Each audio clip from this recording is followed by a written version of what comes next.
La Valle degli Dei accoglie le dee. Se avesse avuto un titolo, l'evento della Luxury Maison di moda Dolce & Gabbana svoltosi ieri sera innanzi a Sua Maestà il Tempio della Concordia si sarebbe intitolato così: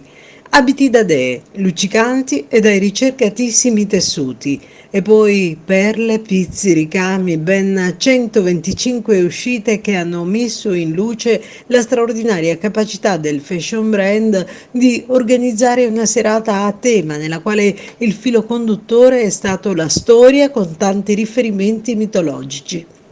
Un viaggio immaginario per evidenziare i fasti di una Sicilia dove tradizioni e mito si fondono, supportate da scenografie da favola. Una notte fatata, luci, suggestioni, bellezza e lusso che hanno veicolato nel mondo un'immagine di stupefacente bellezza di Agrigento. L'arte espressa dai due stilisti ha esaltato la città, seppur blindata, tramite la possibilità di realizzare un sorprendente progetto scenografico che ha esaltato le peculiarità del sito rispettando la sua essenza venuta fuori in tutta la sua interezza e pregio architettonico.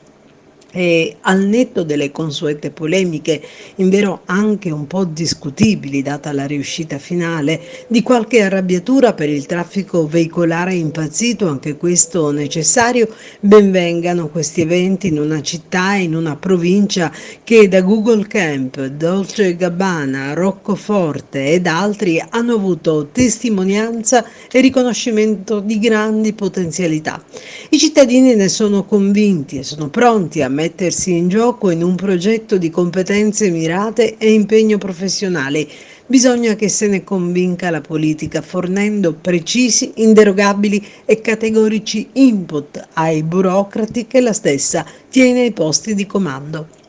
Grazie dunque a Dolce e Gabbana che hanno mostrato per la nostra città e la nostra terra in un solo giorno molto più amore di quanto quella stessa politica abbia mostrato di non avere in decine e decine di anni di gestione del potere.